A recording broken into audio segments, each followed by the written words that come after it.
We here at the Sports History Network proudly partner with 26 podcasts, all revolving around the history of sports.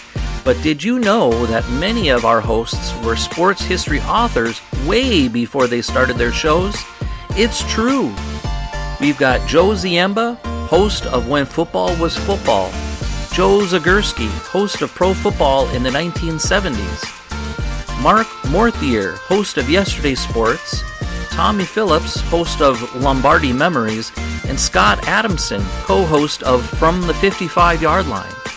All these authors have many books for you to choose from. To check them out, go to our website at sportshistorynetwork.com/sportshistorybooks. Pick up your copy today. Soundtrack provided by Kevin MacLeod of filmmusic.io.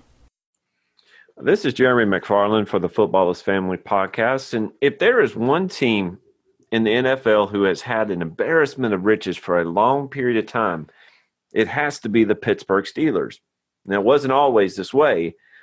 At the beginning of the franchise, wins were hard to come by. Yet, through great coaches, draft picks, and lucky breaks, the Steelers turned things around in the 1970s and have held on to being one of the top NFL teams since then. Think about this. Since the 1970 season, 1969-1970 season, the Steelers have had three coaches, Chuck Noll, Bill Cowher, and Mike Tomlin. Three. In comparison, the New York Jets have had 21 head coaches in that time frame. Now, the Steelers struggled from the time they were founded in the 1930s until around 1969 when Chuck Noll came around. They were once called the Pittsburgh Pirates, named after the baseball team in Pittsburgh. From the 1930s to the 1970s, the Steelers, who had to merge with other teams in two occasions during World War II, they were called the Card Pits and the Steagles, suffered as one of the worst teams in the NFL. Then came Chuck Noll. His leadership and great drafting, his first draft pick was Mean Joe Green, catapulted the Steelers to 4 Super Bowl wins during his coaching run. Following Chuck Noll came Bill Cowher, who led the Steelers to 2 Super Bowls, winning 1. When Chuck Noll retired, Mike Tomlin came in, who also led the Steelers to 2 Super Bowls, winning 1. All in all, the Steelers have played in over 1,000 games with a record as of 2019 of 636 wins, 566 losses, and 22 ties in the regular season, and 36 wins, 25 losses in the postseason. They have appeared in 15 AFC championship games, 8 Super Bowls, with 6 Super Bowl wins. They also boast 24 Hall of Famers, according to Steelers.com/history/Hall of Fame. That's very, very impressive. I hope you enjoy today's podcast. We have a special guest, and I'm going to let him introduce himself in just a moment. If you would like to be a guest on the Football is Family podcast, you can message me on Twitter at Jeremy_McFarland or on the Football is Family podcast Facebook page. Also, hop over to the Sports History Network at sportshistorynetwork.com to look at some of the great podcasts that we have available there. I'd like to welcome everybody back to Football is Family podcast. And I've got a special guest that you might recognize his voice if you listen to the Sports History Network. Would you like to introduce yourself? Yes, I'm Darin Hayes, and I have the Pigskin Dispatch Daily History podcast on Sports History Network. And right now I am in the pig pen via Zoom, and it actually looks very clean, considering my grandfather used to raise pigs, and I know what they look like. So you actually have a pretty clean pig pen. Well, you're not seeing the floor, though, are you? Well, I'm only seeing the ceiling. I'll take the ceiling then. Half clean, half dirty. Just. But there's a reason why you're on, and what is that? Well, I'm here to talk a little bit about the Pittsburgh Steelers, my favorite football team. See, this is where we're going to have some problems for this year. We're going to have some problems. I joke and kid. Everybody likes what they like, and that's all good. And I was just telling Darin a second ago that my father-in-law was a big Steelers fan. He grew up in Pittsburgh, in that area, and we would have back and forth between him and me when the Titans played Pittsburgh. And one of the memories I have is my wife came up to me and said, "I want to buy tickets to the Pittsburgh Titans game." And this was a few years ago. I can't remember when it was. And I said, "Well," my wife's named Katie. I said, "Katie, I work on Sundays. I'm a preacher. I can't go." And she said, "I'm not buying it for you." Well, thanks. I appreciate that. So did you grow up in Pittsburgh or in that area? Well, the pig pen is in Erie, Pennsylvania. And if you look on a map, Erie, Pennsylvania is smack dab in the middle of a triangle, about 100 miles from Buffalo, 100 miles from Cleveland, 100 miles from Pittsburgh. Okay. We're right on Lake Erie. So did you have, are there a lot of Browns and Bills fans in that area? It's a mixture. It depends, who's playing well. Everybody's playing well this year, so there's a lot of fans from all the three teams this year. Yeah, I don't want to talk about the Browns either. So you grew up. What got you to start liking the Steelers? Well, I sort of my father grew up. He was born in the 40s, and he grew up in the 50s. And there was no Buffalo Bills then. It was just the Browns and the Steelers. And everybody in our area was Browns fans because they were pretty good. Yeah, they were. They were outstanding, as a matter of fact. Go back to their AAFC days and their early NFL days. They were outstanding. They were probably the team to beat. So my dad went into service, and before he went into service, he was tired of everybody being Browns fans. He said, these poor Steelers, nobody likes them. He goes, I'm going to support them.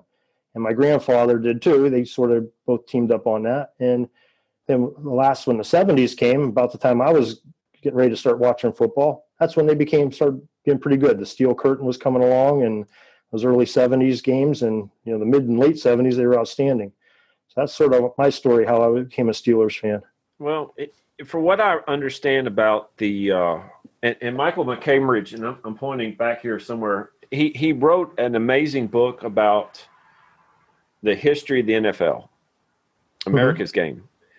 And from reading his book and reading as well Joe Horgan's book on the NFL Century, what I understand about the Steelers from the 40s and 50s is just they were not good at all.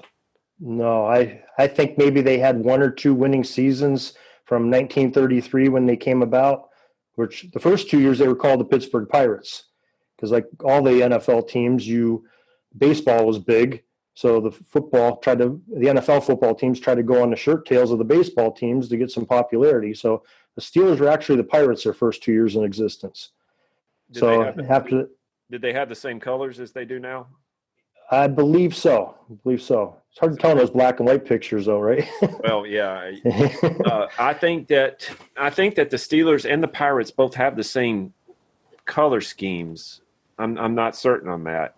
Yeah, they're pretty much the same. The black and the canary yellow, or black and gold, some people call it. I'm glad that you can tell difference color. It just looks to me. I'm just going. I think the Steelers' official site says they're canary yellow. If I'm not mistaken. Yellow. I believe so. I'm going to have to start calling yellow canary yellow and see what people say about that around here. So during this time, and when you look at the history of the Steelers, there were some major moves in the 70s, late 60s, early 70s that changed the way that the Steelers played, and their appearance. And what do you think some of the most important moves that they made back then? Well, probably the biggest one that changed the whole culture was probably the hiring of Chuck Noll. I believe he was like 1968, somewhere thereabouts. And his number one draft pick in his very first draft was Mean Joe Green. And that's a big culture change right there when you have somebody that's a dominant player on one side of the ball. And, of course, they just started picking up the pieces, had a really good draft, I believe, in 73 when they had 3 or 4 Hall of Famers in that one draft.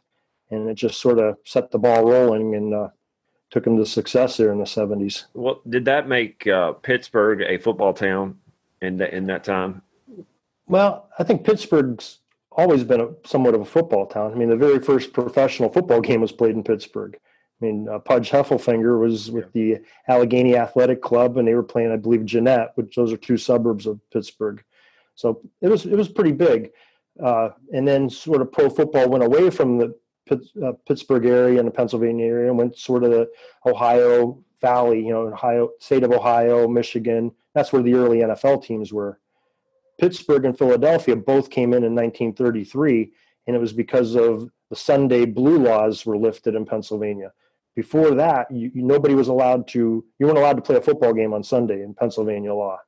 1933, the NFL sort of got wind that, they're going to let this law go away. And so Pittsburgh and Philadelphia both got a franchise that year. Now, okay, keep going. And Art Rooney Sr., who they called the Chief, he was that very initial owner of the Steelers. I believe he invested like $5,000 to the NFL, and they gave him a franchise. Well, and, he had some rocky times in those first couple of years. I mean, there's some stories, and I don't know the total validity of, but I've read a lot about it, where he was up at a racetrack up in Saratoga, up in New York, it's upper state New York, with one of the Mr. Mara that owned the Giants. And he ended up winning a horse race that ended up paying his payroll for a couple of years in the Steelers. They were hurting pretty bad. They were thinking about disbanding after a few years, and supposedly he won this horse race for like $35,000. It paid the payroll of the Steelers in the in the mid 1930s, and kept the franchise going. So if you're a Steelers fan, you need to thank the Saratoga racetrack. Yeah, I believe so. Now, Pittsburgh and Philadelphia are obviously in the same state, but on different sides. Correct. Is there I know there's a rivalry in the AFC North big time between Baltimore, Cleveland, Pittsburgh. I guess Cincinnati's involved somewhere. And they will be once Joe Burrow is back healthy. But is there a big rivalry? Used to be your Titans too. The Titans and the Oilers were humongous rivals. I always thought how weird how the divisions were set up back then, but I think they're better now. I still don't know why the Dallas Cowboys are in the East, but anyway. Is there a big rivalry between Pittsburgh and Philadelphia? There is. They only play once every 4 years, I believe. So it's not. They played this past year, and there was a little bit of rivalry for bragging rights. Sometimes some of the politicians, the mayor of Philadelphia will have a little side bet with the mayor of Pittsburgh. From what I read, something going to charity or something or other. I'm not exactly sure what they bet on this year, but a little bit of rivalry. But the big ones are. The Browns, the Ravens, who are the old Browns. That's the big ones. And it used to be those Oilers years, Yeah, if it wasn't for the Steelers in the 70s, Houston probably would still have the Oilers. It's possible. Yeah, I think that it was the Steelers that knocked out the Oilers at least a couple of times in the championship games or in the playoffs, and those Oiler teams could have won Super Bowls. They were that good. Yeah, they were very good. So you've had in the last 50 years an embarrassment of riches.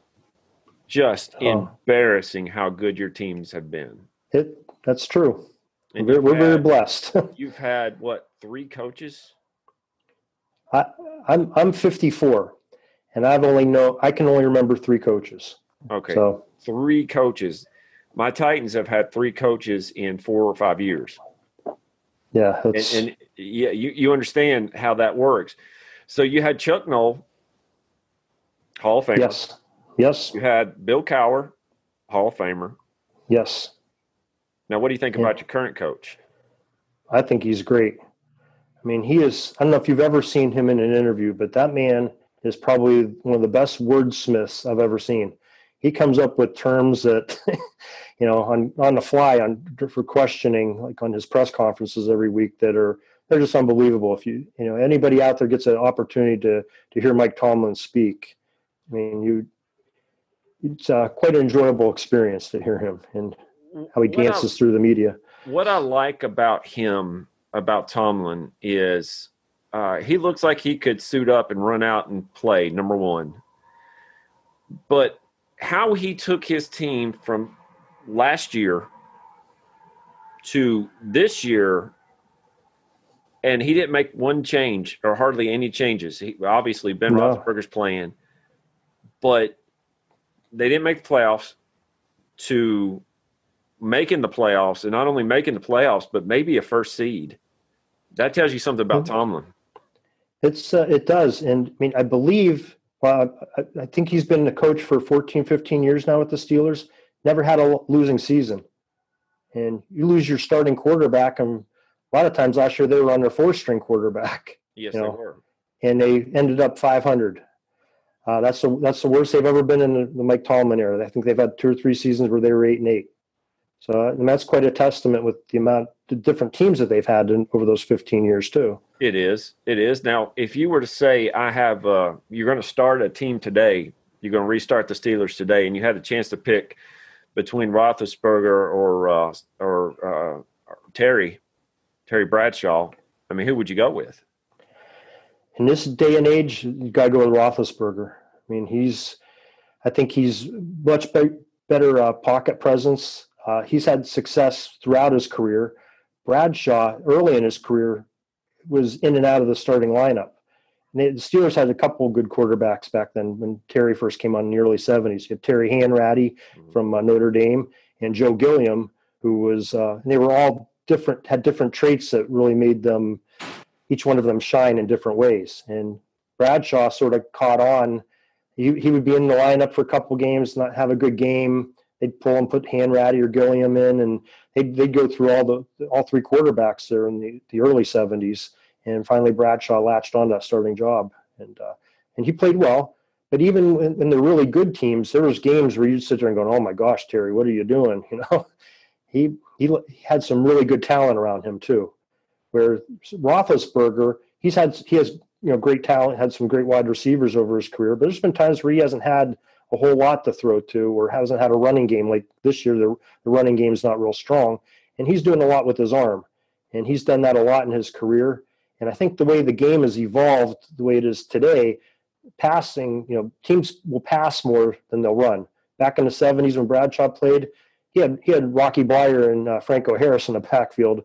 Both of them one season had 1,000 yards in 14-game seasons back then. So now I'm probably stepping on some sacredness here, but was the Immaculate Reception legal? To tell you the truth, I mean, it's hard to tell because the camera footage, you can't tell. I mean, I like to look at it. Does it really matter? See, that comes from a Steelers fan right there. No, what I understand is in the rules in the 70s, the receiver cannot touch the ball. If a receiver touches the ball and his teammate gets it, it's incomplete. That's correct. So it had to be the defensive player touching the ball, and then Franco Harris could scoop it.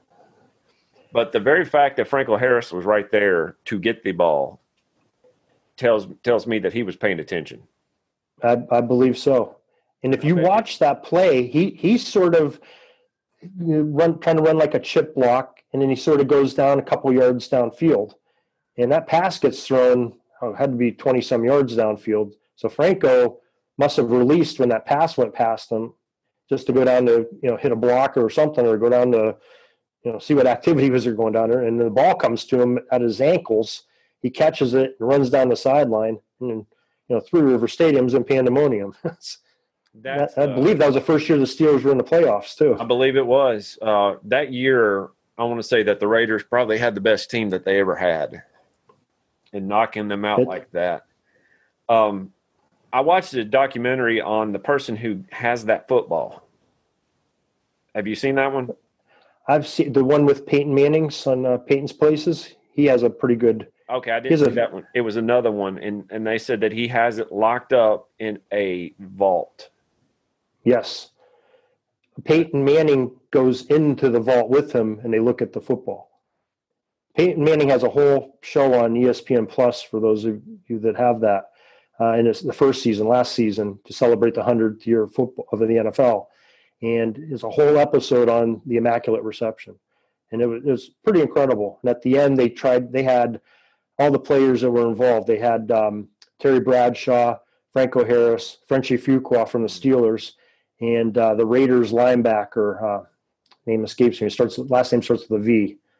I know who he is. He was when they talk about it, they always have him on there, and he's complaining. He got clipped on the run back, as he's saying.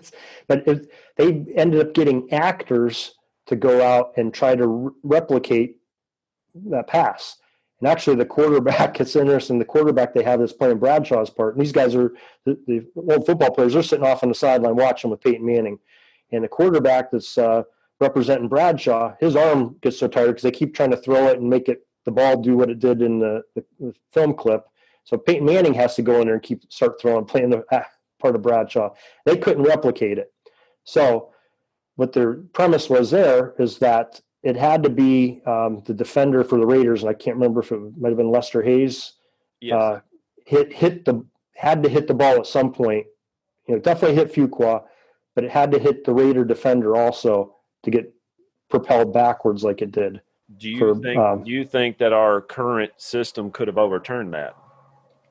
I think we would have had a lot more cameras angles on it. Had some better footage on it. I mean, remember, instant replay, the first time instant replay ever happened was like in the mid-'60s. This is 1972, 1973. So it's only 10 years when television started using instant replay. I think it was the Army-Navy game on 1963 is when they first tried to use it, right after JFK was assassinated. Yeah, it was. They said that the machine was so big, it took so long to replay things. It was pretty rough. I mean, today we have where you press a button, it goes back. It's easy, right? So if you had a top 4 to put on Mount Rushmore for the Steelers, anybody? Okay, you got about 90 years worth of history, roundabout. Right. Who would you have up there? Who would you have up there?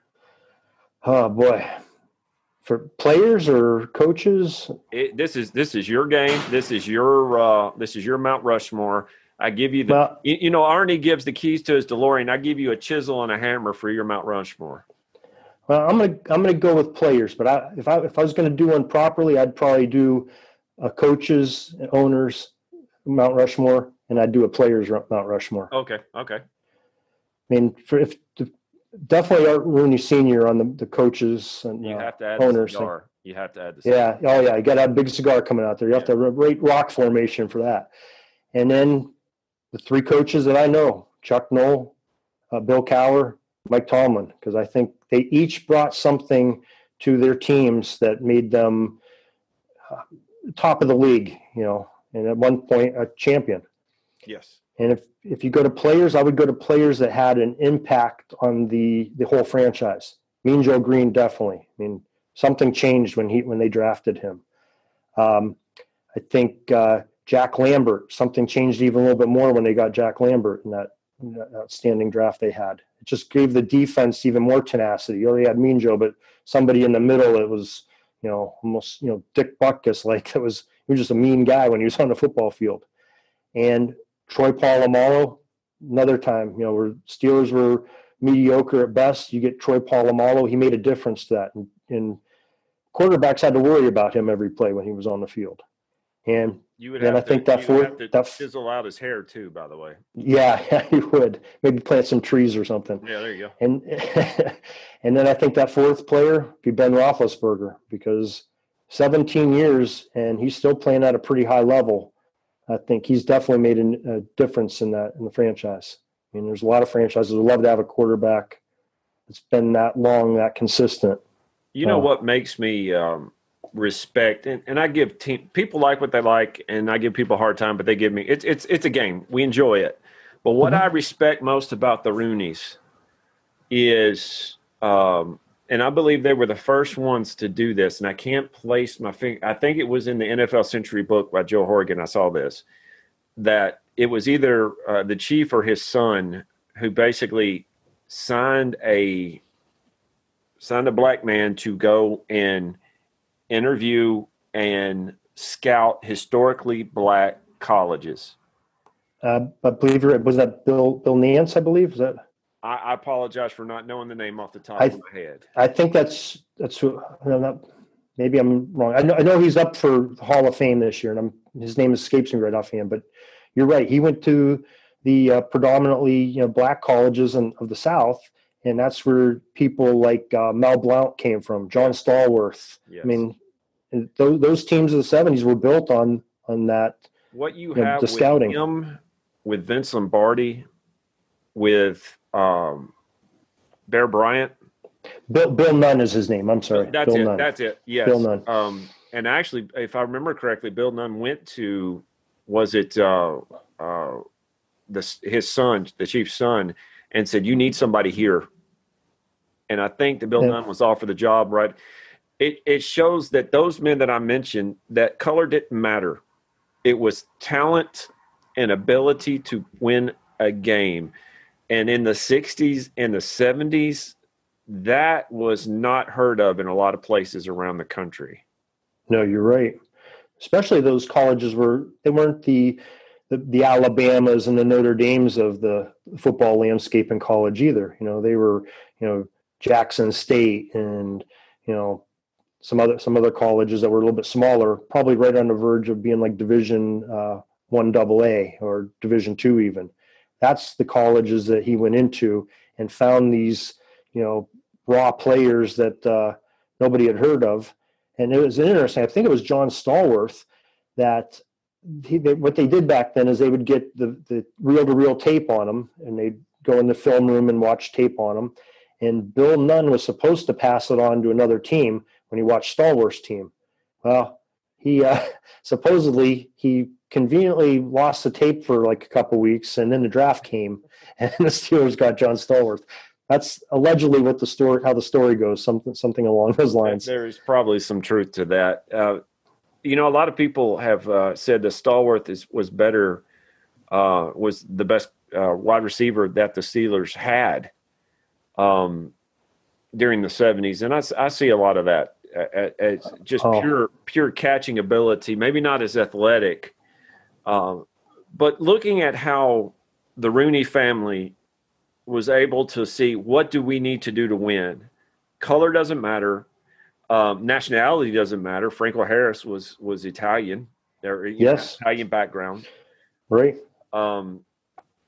Location of a person doesn't matter. Southern, we're going to meld them together and we're going to make a winner. And they did.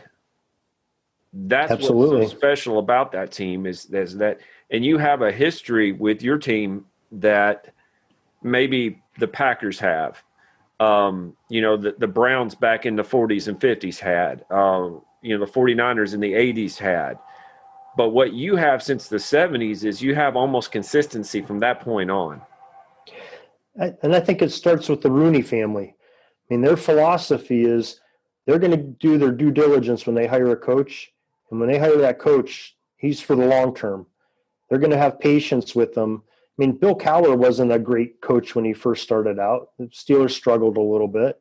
And, we Steeler fans, we just came off of a decade earlier winning, 4 Super Bowls with Chuck Noll. And you're sitting there, this man's retired. And now this other guy comes in that came from the Browns. He was a Browns player, Bill Cowher was, even though he was originally from Pittsburgh. And I believe he was on the Browns coaching staff when the Steelers hired him. And, everybody, I can remember being up in arms, and as soon as something bad went wrong, oh my gosh, what did they do? We need Chuck Noll back. But the Rooneys are so patient, and they don't really say boo about when their coaches are not performing up to standards. Or some franchises, that gentleman's gone as soon as he has a couple bad games. The Rooneys are very patient, and they know what they want, and they know what they look for in a coach, and that's really a testament to the family philosophy. The last 3 Rooneys that have been in charge have all done that. Now here's and I'll leave you with this. I didn't realize this until I watched the 30 for 30, and I guess I should have realized this, but there was the 30 for 30 about from Elway to Marino.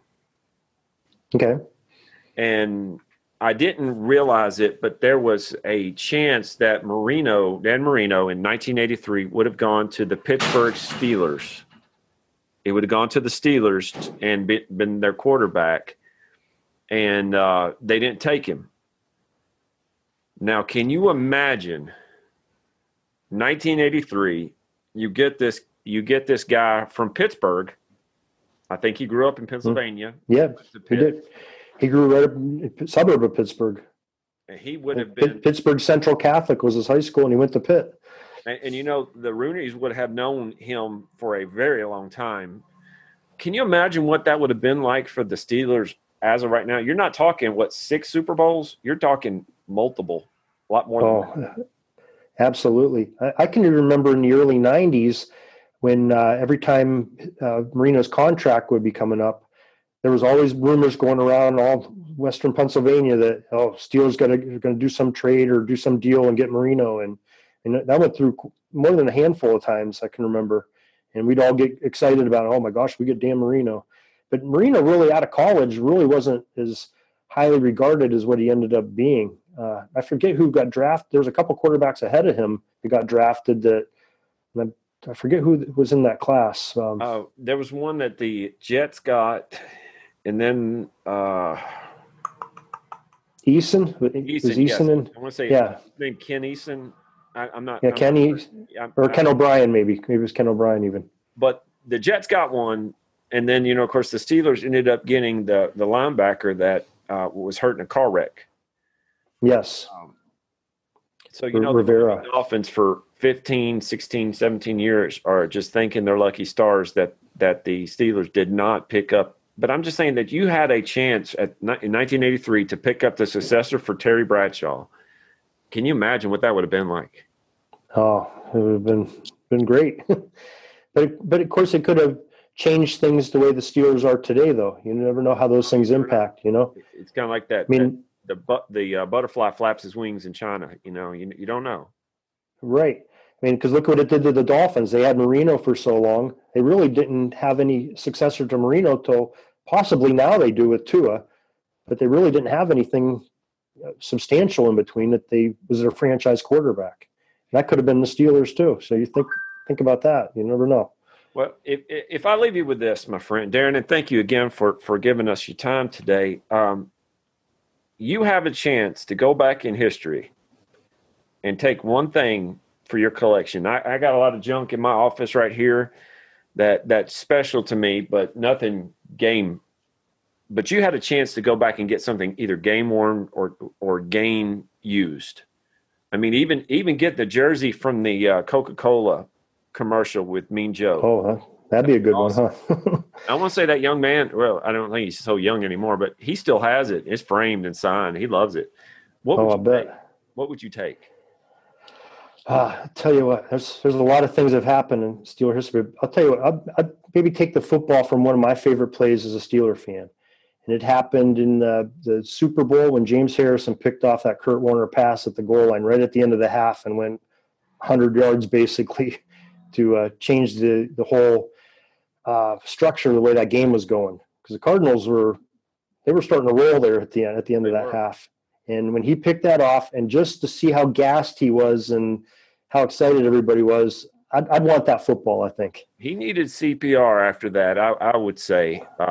I watched him work out, and that dude can bench press a bus, but he doesn't have a lot of cardio. No, that's for sure. Well, again, thank you. And again, what is your podcast, and where can we see you on Twitter? We're at Pigskin Dispatch.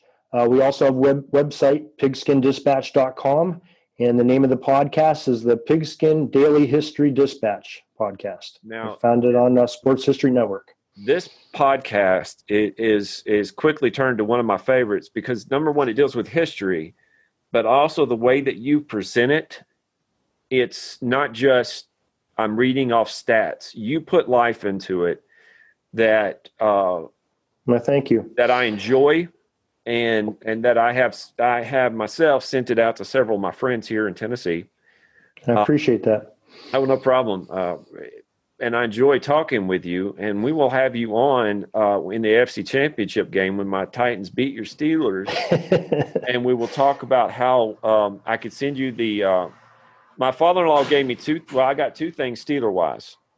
Okay. Two things. I have over here a little mini helmet, but I also have one of the original terrible towels.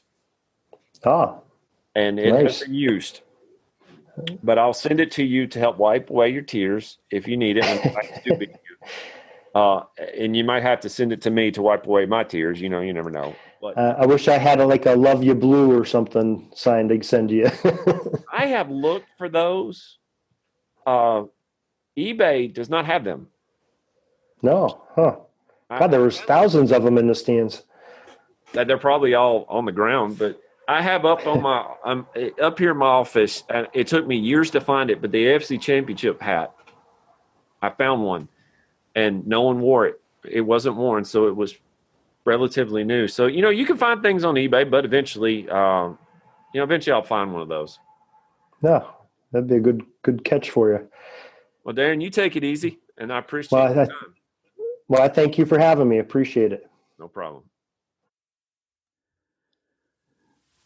This podcast is part of the Sports History Network, your headquarters for the yesteryear of your favorite sport. You can learn more at sportshistorynetwork.com. At the Sports History Network, we're all about sports yesteryear, and so we're so pleased to introduce you to Row One, an online memorabilia gallery and shop that brings your sports history to life anywhere. The Row One gallery includes over 5,200 gorgeously reproduced prints of team posters, game program covers, game tickets, advertisements, and more in baseball, pro and college football, pro and college basketball, and more. And any gallery item may be printed in a variety of sizes on wood, metal, canvas, acrylic, or poster paper. And in Row One shop, check out the thousands more of unique items with the retro and historical designs dating back to 1876, including t-shirts, long sleeve shirts, phone cases, mugs, blankets, pillows, towels, and even shower curtains. Go to sportshistorynetwork.com, ROW1, for access to the full Row One catalog and for gallery prints and gift items, plus get a 15% discount off all prints on the Row One Pictorum Gallery with coupon code SHN15. Follow the link on the show notes. Always be up.